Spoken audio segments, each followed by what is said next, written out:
दोस्तों welcome to money stalkers. इस video के अंदर मल्टीपल स्टॉक्स के बारे में हम लोग बात करने वाले हैं। सबसे पहले हम लोग बात करने वाले हैं रिलायंस के बारे में।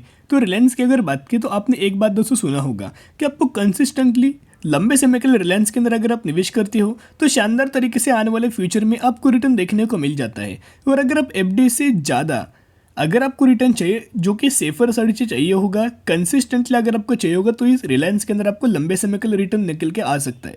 इसके पीछे का एक ग्रेट एग्जांपल एक मैं आपके साथ देना चाहूँगा। बेसिकली रिलायंस का अगर आप दोस्तों बिजनेस देखोगे तो पहले हमें पेट्रोकेमिकल सेक्टर से कंपनी बिलोंग करती थी। सिर्फ और सिर्फ पेट्रोकेमिकल्स के अंदर ही शानदार तरीके से कंपनी अपना रेवेन्यू जनरेट करती थी। लेकिन पिछले कुछ 5 सालों में कंपनी के अंदर बहुत ज़्यादा बदलाव हमें नज़र आए और हर एक सेगमेंट के अंदर रिलायंस ने अपना जो बिजनेस है हमें एक्सपांड करते नज़र आया है। जो भी कंपनी अपना बिजनेस एक्सपांड करेगी या फिर अगर आप देखोगे अपना जो रेवेन्यू सोर्सेज है वो कंपनी दोस्तों इंक्रीज करेगी। यानी कि जो भी कंपनी अपना रेवेन्यू सोर्स इंक्रीज करेगी, इसका मतलब दोस्तों एक ही है कि अगर एक सेगमेंट से कंपनी अगर रेवेन्यू जनरेट नहीं कर पाई, यानी कि एक साल ऐसा हुआ कि एक सेक्टर से कंपनी अगर अपना रेवेन्यू जनरेट नहीं कर पाई तो दूसरे सेक्टर में से रेवेन्यूज हमें अच्छे खासे बेसिस के ऊपर जनरेट हो जाता है और वो रिकवर भी हम नज़र आता है। इसी की वजह से हमें रिलायंस के अंदर दोस्तों कभी भी हमें गिरावट नज़र नहीं आती। इनफैक्ट अगर आपने कोविड के समय भी दोस्तों देखा होगा तो कोई ज़्यादा हमें गिरावट रिलायंस के अंदर नज़र आई नहीं थी। और करंट बेसिस के ऊपर भी जो हमें ग्लोबल बेसिस के ऊपर रशिया यूक्रेन की वजह से जो नेगेटिविटी स्प्रेड हो रही थी मार्केट के अंदर भी लगातार हमें फॉल नज़र आया था। रिलायंस के अंदर भी फॉल था, लेकिन कोई ज़्यादा हमें गिरावट रिलायंस के अंदर भी दोस्तों नहीं आई। यानी कि कम हमें रिलायंस के अंदर गिरावट आती है, कंसिस्टेंटली लंबे समय के लिए मुनाफा मिलता है और एफडी से ज़्यादा आपको रिटर्न नज़र आ जाता है। तो एक पॉजिटिव इंक्रीज या फिर पॉजिटिविटी इंक्रीज करने के लिए, कॉन्फिडेंस इंक्रीज करने के लिए एक हमें न्यूज़ निकल के आई है। Richer by ₹13 trillion RIL stock biggest wealth creator in last 5 years. यानी कि जैसे कि मैंने आपके साथ शेयर किया था, पहले कंपनी सिर्फ पेट्रोकेमिकल्स के अंदर हमें कंपनी का बिजनेस था। अभी दोस्तों अगर आप देखोगे कंपनी ने अपना बिजनेस एक डाइवर्सिफाई किया है। रिन्यूएबल एनर्जी के अंदर कंपनी इंपॉर्टेंट बहुत बड़ी इन्वेस्टमेंट किया है। फिर जियो के अंदर भी दोस्तों कंपनी ने बहुत सारे बदलाव किए हैं। 5G रिगार्डिंग भी अनाउंसमेंट हो चुकी है जिसका मुनाफा कंपनी को आने वाले फ्यूचर में नजर आ सकता है। और अभी दोस्तों कंपनी का जो रेवेन्यू है वो डिस्ट्रीब्यूट हो चुका है, यानी कि हर एक सेगमेंट से अभी कंपनी रेवेन्यू जनरेट करेगी। जब से कंपनी रेवेन्यू जनरेट करेगी तो एक ह्यूज अमाउंट ऑफ जंप कम समय के अंदर शानदार तरीके से ग्रोथ हमें रिलायंस के अंदर नजर आ जाएगी। तो जो भी हमें रिलायंस के अंदर अपडेट्स था वो मैंने आपके साथ शेयर कर चुका। कोई ज़्यादा हमें अपडेट्स निकल के नहीं आ रहा, लेकिन दोस्तों मैं आपके साथ रिलायंस का म्यूचुअल फंड्स का बाइंग का दोस्तों डेटा मैं आपके साथ शेयर करना चाहूँगा, जो कि नवंबर 2022 का अपडेटेड हमें डेटा निकल के आया है। 86 म्यूचुअल फंड्स की बाइंग एंड 84 म्यूचुअल फंड्स की सेलिंग हमें रिलायंस के अंदर हो चुकी है।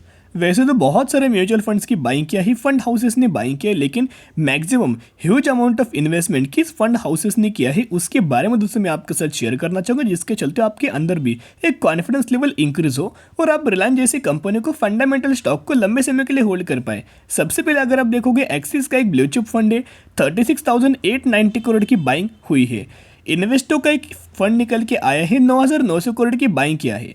PJIM का एक फंड है जिन्होंने 5,400 करोड़ की बाइंग किया है। फिर SBI का एक निफ्टी 50 फंड जिन्होंने 1,51,000 करोड़ की बाइंग किया है। मोतीलाल ओसवाल ने 9,350 करोड़ की बाइंग है। फिर SBI का एक फंड है 83,000 करोड़ की बाइंग है। तो दोस्तों और भी अगर आप देखोगे huge amount of fund houses ने हमें बाइंग किया है। फिर एक्सिस का ऑलमोस्ट 18,000 करोड़ की बाइंग, ICICI का 22,000 करोड़ की बाइंग, HDFC का ऑलमोस्ट 50,000 करोड़ की बाइंग और UTI का ऑलमोस्ट 26,000 करोड़ की बाइंग। यानी कि जितने भी फंड हाउसेस ने बाइंग किया है ह्यूज अमाउंट ऑफ बाइंग निकल के आई है। तो करेंटली दोस्तों अगर आप रिलायंस का पिछले सालों का अगर आप चार्ट पैटर्न देखोगे तो हमें कंसिस्टेंटली अगर आप देखोगे कोई ज़्यादा हमें गिरावट नहीं। इसने दो अपना रेंज लाया था।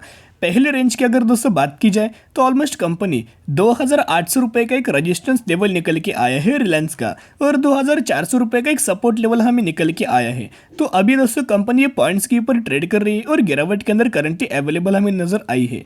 लेकिन कंपनी ने एक साल में अच्छी खासी रिकवरी नजर आई।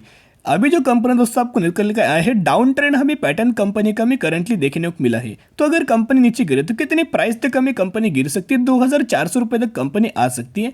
इस तरह से चार्ट के ही अंदर निकल के आया है, जो कि कंपनी का 2,400 रुपये का हमें एक्सट्रीमली हायर लेवल हमें सपोर्ट लेवल है। तो अगर आप रिलायंस के अंदर बाइंग करना चाहते हो, बाय ऑन स्ट्रेटजी अप्लाई करना और रिलायंस जैसी फंडामेंटल कंपनी को लंबे समय के लिए आप होल्ड करके चल सकते हो। अब हम लोग बात करने वाले हैं एक कंपनी के अंदर स्प्लिट का आपको बेनिफिट मिलने वाला है और ये भी कंपनी अच्छी खासी बेसिस के ऊपर बिजनेस करती है। करंटली इसका फेस वैल्यू 10 है, एग्जीक्यूशन के बाद 5 के अंदर कन्वर्ट हो जाएगा, यानी कि 1:2 रेशियो के अंदर आपको स्प्लिट का बेनिफिट मिल जाएगा। अगर आपके पास इस कंपनी के 1 शेयर है, 1 के बदले 2 शेयर मिलेंगे। अगर आपके पास इस कंपनी के 100 शेयर है तो 100 के बदले 200 शेयर मिलेंगे। तो इसी रेशियो के अंदर आपको स्प्लिट का बेनिफिट मिलने वाला है, जिसके अगर आप एक्स डेट देखोगे 16 दिसंबर इसकी हुई एक्स डेट, तो जो भी लगे इस कंपनी के अंदर 15 दिसंबर या फिर इससे पहले अगर आप निवेश करेंगे तो ही आप एलिजिबल होंगे और तो ही आपको इस कंपनी के अंदर स्प्लिट रिगार्डिंग बेनिफिट मिल जाएगा। तो दोस्तों हम लोग कौन सी कंपनी के बारे में बात करें जिसका प्राइसिंग 211 रुपये है और पिछले एक सालों में कंपनी ने 133% का रिटर्न शेयर होल्डर्स को डिलीवर कर चुकी है। और इस कंपनी का अगर आप मैक्सिमम का अगर आप रिटर्न प्रोफाइल देखोगे 1230% का आपको रिटर्न मिला और 2015 में स्टॉक मार्केट के अंदर लिस्टेड हुई। जब से कंपनी लिस्टेड है 1200% से ज़्यादा का रिटर्न शेयर होल्डर्स को डिलीवर कर चुकी है। 400 करोड़ से भी ज़्यादा का हमें मार्केट कैप है, एक माइक्रो कैप कैटेगरी से कंपनी बिलोंग करती है। और हम लोग बात करें स्टार हाउसिंग फाइनेंस लिमिटेड के बारे में, कंपनी के नाम में ही कंपनी का काम है, कंपनी एक फाइनेंस सेक्टर से बिलोंग करती है और डिसेंट तरीके से कंपनी का बिजनेस है। स्टार हाउसिंग का अगर आप Q2 का इनका रिजल्ट देखोगे तो हमें हर एक पैरामीटर के अंदर हर एक जो रेवेन्यूज है, नेट इनकम है, डॉलर टीपीएस और नेट प्रॉफिट मार्जिन से हर एक पैरामीटर के अंदर बहुत ही शानदार तरीके से ग्रोथ नजर आ चुकी है। तो अगर आप इस कंपनी के अंदर निवेश करना चाहते हो, स्टडी की जगह एनालिसिस की जगह बाद में ही निवेश करने की कोशिश कर सकते हो। अब हम लोग बात करने वाले हैं ट्राइडेंट के बारे में। बेसिकली ट्राइडेंट की अगर बात की जाए तो आपको पता होगा maximum revenues company textile sector से बिलोंग करती है और maximum amount of revenue textile sector से ही कंपनी जनरेट करती है। बाद में पेपर के अंदर भी है और केमिकल्स के अंदर भी स्लाइटली कंपनी का बिजनेस नजर आया है।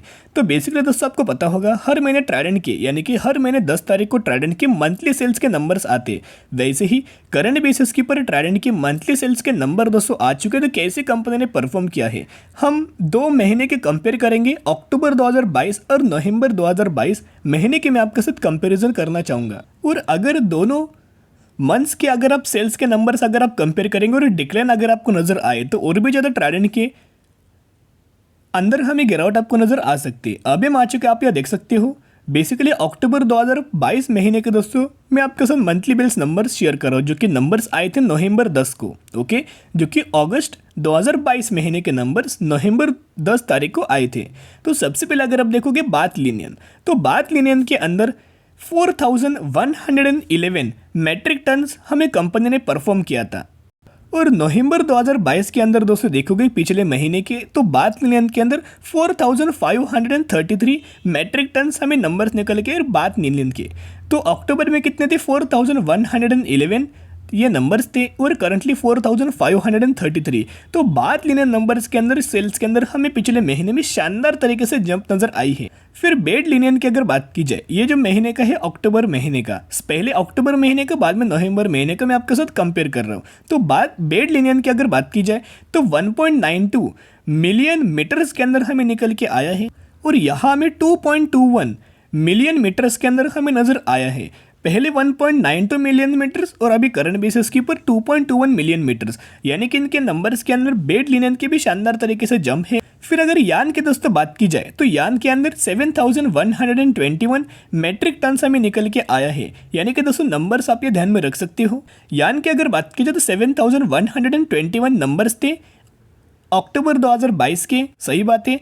और नवंबर 2022 की अगर बात की तो यान अगर आप देखोगे 8242, तो यह भी हमें यान के अंदर भी हमें शानदार तरीके से ग्रोथ है।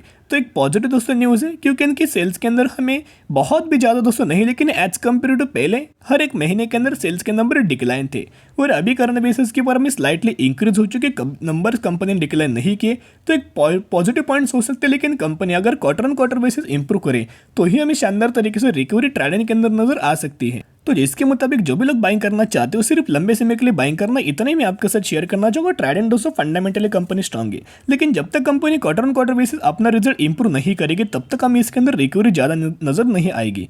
तो आपके नजर तीनों कंपनी के ऊपर रख सकते हो। तो आज के लिए इतने, अगर वीडियो पसंद है जरूर वीडियो को लाइक शेयर एंड सब्सक्राइब कर सकते हो। फिर मिलेंगे, बाय।